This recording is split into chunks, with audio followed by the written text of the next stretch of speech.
여러분, 안녕하세요. 지식과 부의 연결고리, 여러분의 경제 멘토, 핀플루언서 킴입니다. 자, 오늘 구독 버튼 누르시면 여러분의 통장에 금융의 축복이 깃들고, 좋아요를 누르시면 혼란스러운 시장을 꿰뚫어보는 지혜를 얻게 되실 겁니다. 왜냐고요? 이 채널은 단순히 돈 버는 기술을 알려드리는 곳이 아니거든요. 돈의 흐름 뒤에 숨겨진 거대한 역사의 법칙을 파헤쳐서 여러분 스스로 부의 길을 찾게 만드는 곳이니까요. 그 약속, 오늘 확실히 지켜드리겠습니다. 여러분, 학창시절에 1차 세계대전 배울 때 혹시 이런 생각 안 해보셨나요?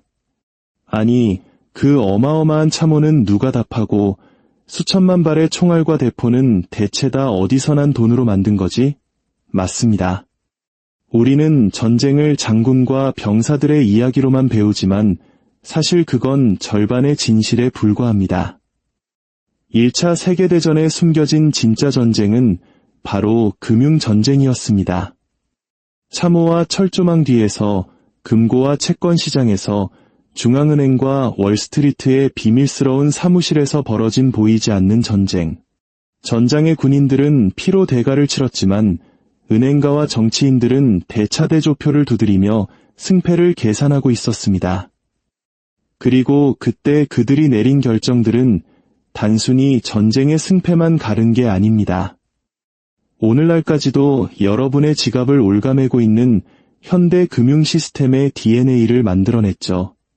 전쟁이 정치와 군대의 문제라고만 생각하신다면 오늘 이야기를 듣고 생각이 완전히 바뀌실 겁니다. 1차 세계대전은 돈이야말로 인류가 발명한 가장 치명적인 무기 중 하나라는 것을 증명했으니까요. 1914년 유럽은 이미 화약고나 다름없었습니다. 민족주의, 제국주의적 야망, 그리고 복잡하게 얽힌 동맹관계가 대륙 전체를 편집증적인 체스판으로 만들어버렸죠.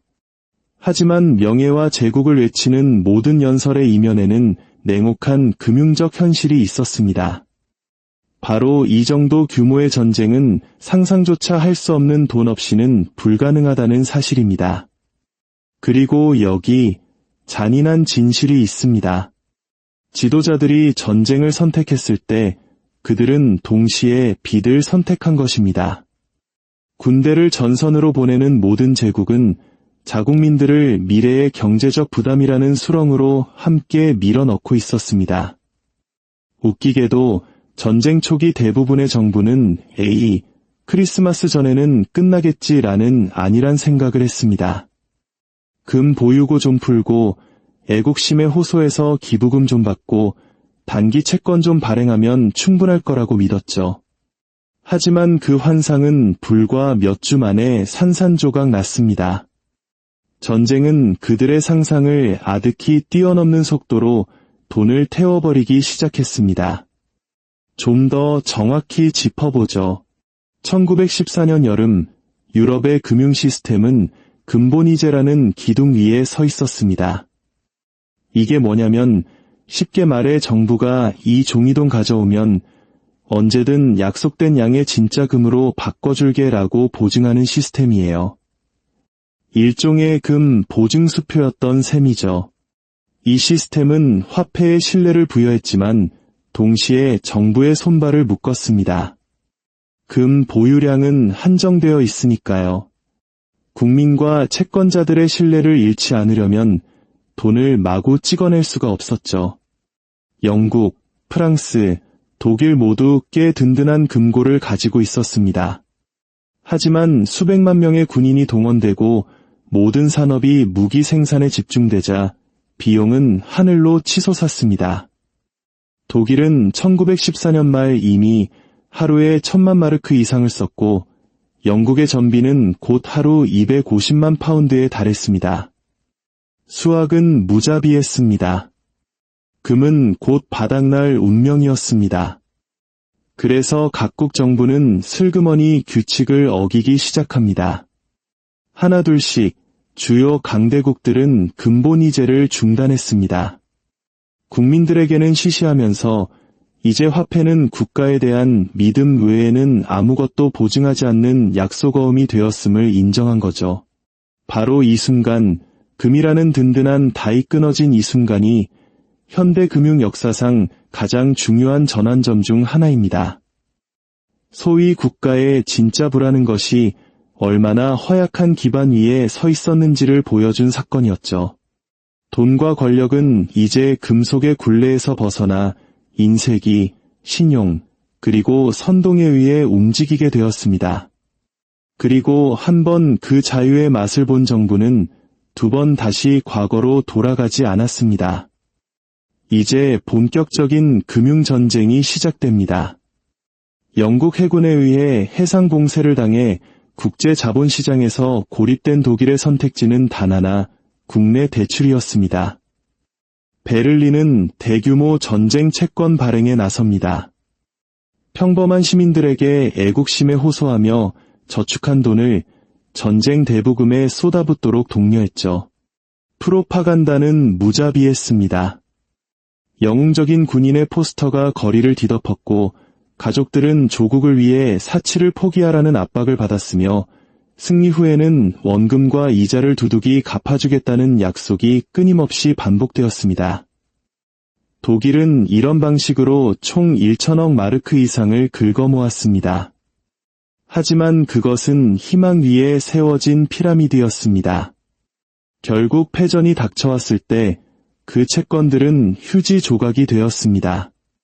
수백만 독일 국민들의 평생 저축이 하루아침에 증발해버렸고 그 쓰라린 배신감은 수십 년 후 극단주의가 자라나는 비옥한 토양이 되었습니다. 경제사는 언제나 이렇게 깊은 상처를 남깁니다. 반면 영국은 엄청난 이점을 가지고 있었습니다. 바로 런던이 세계 금융의 허브였다는 점이죠. 파운드화는 신뢰의 상징이었고 영국의 금융 네트워크는 전 세계로 뻗어 있었습니다. 처음에는 단기 국채나 애국 캠페인에 의존했지만 곧 더 깊은 글로벌 신용의 바다에 손을 뻗었습니다. 결정적으로 그들은 미국으로 눈을 돌렸습니다. 1914년 미국은 공식적으로는 중립국이었지만 월스트리트의 은행가들은 돈 냄새를 맡았습니다. G, P, 모건 같은 거물급 투자은행은 영국과 프랑스의 생명줄, 즉 공식 지정 ATM이 되어주었습니다. 무기, 식량, 원자재 구매를 대행하고 막대한 대출을 주선했죠. 미국이 직접 전쟁에 뛰어든 1917년이 되었을 때 월스트리트는 이미 수년간 연합국의 전쟁 자금을 대고 있었습니다. 이건 자선 사업이 아니었습니다. 바로 권력이었죠. 미국 은행가들은 수수료로 수백만 달러를 벌었고 미국은 전쟁을 거치며 채무국에서 채권국으로 금융의 추종자에서 글로벌 리더로 완전히 변모했습니다. 20세기가 어떻게 미국의 세기가 되었는지 궁금하다면 그 시작은 바로 여기 전장이 아니라 회계장부에 있었습니다. 프랑스도 비슷한 딜레마에 빠졌습니다. 이미 막대한 국방비 지출로 약해져 있었고 과거 프로이센과의 전쟁에서 패배한 트라우마를 안고 있던 프랑스는 국내의 대출에 크게 의존했습니다. 저축을 좋아하는 것으로 유명했던 프랑스 시민들은 정부 채권을 사도록 설득당했습니다. 하지만 더 깊은 자금줄은 역시나 대서양 건너편에서 왔습니다. 프랑스 역시 영국처럼 미국 자본에 대한 의존도가 점점 높아졌죠. 그리고 이 의존성은 훗날 빚 상환 문제가 불거졌을 때 전후 정치 지형을 뒤흔드는 갈등의 씨앗이 됩니다. 우리가 역사책에서 배우는 대공황과 전간기 경제 위기는 단순히 배상금이나 주식시장 붕괴만의 문제가 아니었습니다. 바로 이 4년간의 학살 동안 쌓인 감당할 수 없는 빚의 무게 때문이었습니다. 한편 러시아의 금융전쟁은 그야말로 재앙이었습니다.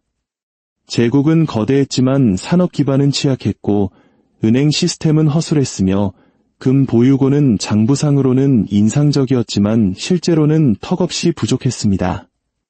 전쟁 자금을 대기 위해 러시아는 동맹국, 특히 프랑스로부터 막대한 돈을 빌렸습니다. 하지만 전선에서 패배가 쌓이고 인플레이션이 치솟자 루블화에 대한 믿음은 붕괴했습니다. 1917년 러시아 경제는 폐허가 되었고 정치 시스템도 함께 무너졌습니다.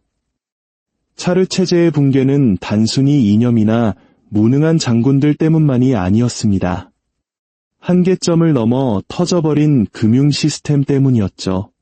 경제적 실책, 통화대란, 그리고 살인적인 인플레이션이 혁명의 불길에 기름을 부었습니다. 다시 한번 돈과 권력은 함께 역사의 무대로 걸어 들어갔습니다.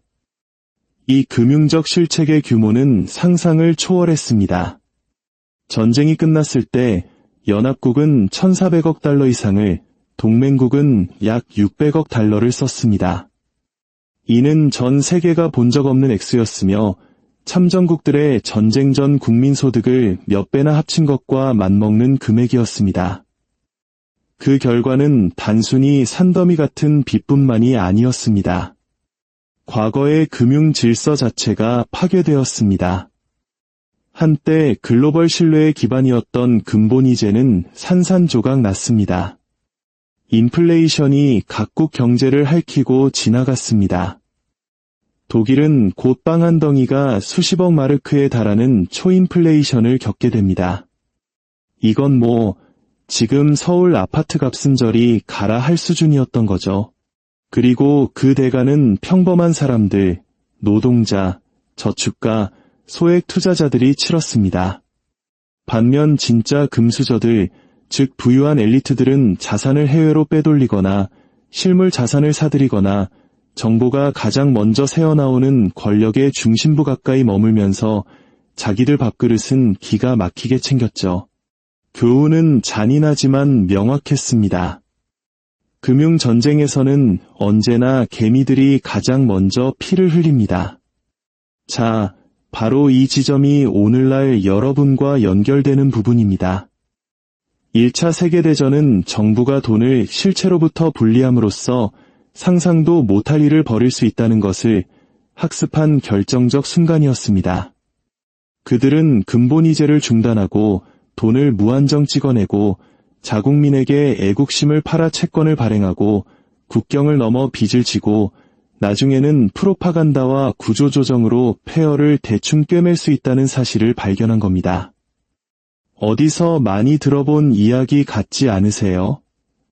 이 플레이북은 단 한 번도 사라진 적이 없기 때문입니다. 대공황부터 2008년 글로벌 금융위기에 이르기까지 모든 현대의 위기는 1914년의 메아리를 담고 있습니다. 정부나 중앙은행이 이건 일시적입니다. 경제 펀더멘털은 튼튼합니다. 라고 주장할 때 1914년을 기억하십시오. 그때도 그들은 똑같은 말을 했습니다. 그리고 수백만 명은 그 말을 믿었죠.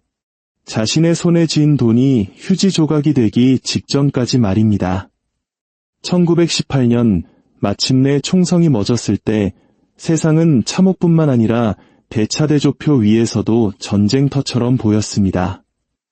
전쟁 전 채무국이었던 미국은 이제 세계 최대의 금 보유국이자 역사상 가장 큰 채권국이 되어 있었습니다.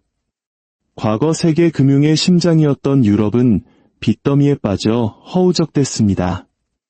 영국은 미국에 40억 달러 이상, 프랑스는 30억 달러 이상의 빚을 졌습니다.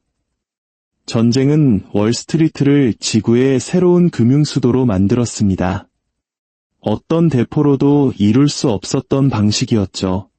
돈과 권력에 있어 미국의 시대가 시작된 것입니다. 하지만 이 전환은 순탄치 않았습니다. 왜냐하면 여기에 함정이 있었거든요. 전쟁 자금을 빚으로 조달하면 그 빚 갚기가 또 다른 전쟁이 됩니다. 전쟁 채권을 사준 자국민들과의 약속을 지켜야 했던 영국과 프랑스는 이제 그 돈을 독일로부터 전쟁 배상금 형태로 쥐어짜내야만 했습니다. 베르사유 조약은 독일에 1320여 골드마르크라는 천문학적인 액수를 요구했습니다. 그것은 패전국을 응징하고 불구로 만들고 부담을 전가하려는 의도였습니다. 하지만 동시에 그것은 환상이었습니다. 독일은 절대로 그 돈을 갚을 수 없었습니다. 돈을 찍어내든 물건으로 갚든 갚으려는 모든 시도는 독일 경제를 더욱 불안정하게 만들 뿐이었습니다. 1923년 독일인들이 빵 한 조각을 사기 위해 손수레에 쓸모없는 지폐를 가득 싣고 다녔던 그 초인플레이션은 우연이 아니었습니다. 불가능한 빚에 의해 벼랑 끝으로 내몰린 금융 시스템의 직접적인 결과였죠. 그리고 그것은 훗날 극단주의자들이 수확하게 될 분노의 씨앗을 심었습니다. 한편 영국은 1925년 근본이제로 복구하여 금융강국의 위신을 회복하려 했습니다. 파운드화를 전쟁 전의 낡은 가치에 고정시킨 것이죠. 하지만 이것 또한 엄청난 경제적 실책이었습니다. 영국 경제는 황폐해졌고 산업 기반은 약해졌으며 빚은 산더미 같았습니다. 낡은 가치로 파운드화를 복원하는 것은 부러진 팔을 치료도 하지 않고 억지로 제자리에 끼워 맞추는 것과 같았습니다. 그 결과는 디플레이션, 실업, 그리고 사회 불안이었습니다. 윈스턴 처칠 같은 인물들이 주도했던 이 정책은 오늘날 현대 경제사 최악의 오판 중 하나로 기억됩니다. 그리고 또다시 엘리트들이 회복된 위대함이라는 환상에 집착하는 동안 대가를 치른 것은 평범한 노동자들이었습니다. 금과 신용으로 넘쳐나던 미국은 다른 도전에 직면했습니다. 이 새로운 지배력을 어떻게 사용할 것인가? 미국 은행들은 돈을 다시 유럽으로 쏟아붓기 시작했습니다. 독일의 돈을 빌려주고 그러면 독일은 그 돈으로 영국과 프랑스의 배상금을 갚고 또 영국과 프랑스는 그 돈으로 미국의 빚을 갚는 구조였죠. 겉보기에는 안정적으로 보이는 금융의 회전목마였지만 그것은 순환 논리에 기반한 모래성이었습니다. 돈은 창출되는 것이 아니라 재활용되고 있었을 뿐입니다. 그리고 대공황으로 세계 경제가 휘청이자 이 구조 전체가 무너져 내렸습니다. 세상은 그 어느 때보다 금융적으로 긴밀하게 연결되어 있었고 그 어느 때보다 취약했습니다. 이것이 바로 1차 세계대전이 단순한 군사사의 한 챕터가 아닌 이유입니다. 그것은 금융적 실수와 환상이 미래를 재편한 경제사의 전환점이었습니다. 전쟁은 정부가 금을 버리고 통화를 팽창시키고 전례 없는 규모로 빚을 낼 수 있다는 것, 그러고도 여전히 시민들에게 그것이 옳은 일이라고 설득할 수 있다는 것을 보여주었습니다. 프로파간다가 빚을 애국심으로 둔갑시킬 수 있고 평범한 저축가들이 결코 상환받지 못할 채권을 위해 불을 넘기도록 설득될 수 있으며 전쟁의 진정한 승자는 종종 참호에서 싸운 이들이 아니라 이사회실에 앉아있던 이들이라는 것을 증명했습니다. 돈과 권력은 그 어느 때보다 단단히 결합했고 세계는 그 이후로 계속 그 결과와 함께 살아가고 있습니다. 이제 여러분의 오늘을 생각해 보십시오. 중앙은행이 인플레이션은 일시적이라고 약속할 때, 정부가 매년 부채 한도를 늘릴 때, 키보드를 한번 두드기는 것만으로 새로운 돈이 디지털로 창조될 때, 1914년을 기억하십시오. 근본이제가 우연이 아니라 절박한 순간에 의도적으로 폐기되었다는 것을 기억하십시오. 미래를 담보로 빚을 내고 현재를 덮기 위해 돈을 찍어내고 애국적인 슬로건으로 채권을 파는 패턴이 100년도 더 되었다는 사실을 기억하십시오. 숨겨진 1차 세계대전의 금융전투는 과거의 유물이 아닙니다. 바로 현재의 토대입니다. 교훈은 가혹하지만 필수적입니다. 일단 현실과 분리된 돈은 조작의 도구가 됩니다. 정부는 전쟁 자금을, 구제 금융을, 위기 극복 자금을 조달할 방법을 언제나 찾아낼 것이며 세금이든 인플레이션이든 여러분 저축의 가치를 떨어뜨리는 방식이든 그 대가를 여러분에게 치르게 할 방법을 언제나 찾아낼 것입니다. 진정한 부는 스크린 위의 숫자나 정치인의 약속이 아닙니다. 진정한 부는 회복 탄력성이며 지식이며 환상을 꿰뚫어보는 능력입니다. 그것이 역사가 허락하는 유일한 경제적 자유입니다. 역사는 똑같이 반복되지는 않지만 그 운율은 반복됩니다. 1914년에 쓰인 금융 플레이북은 새로운 언어로 포장되고 새로운 명분으로 제시되면서 계속해서 사용되어 왔습니다. 하지만 결과는 항상 같습니다.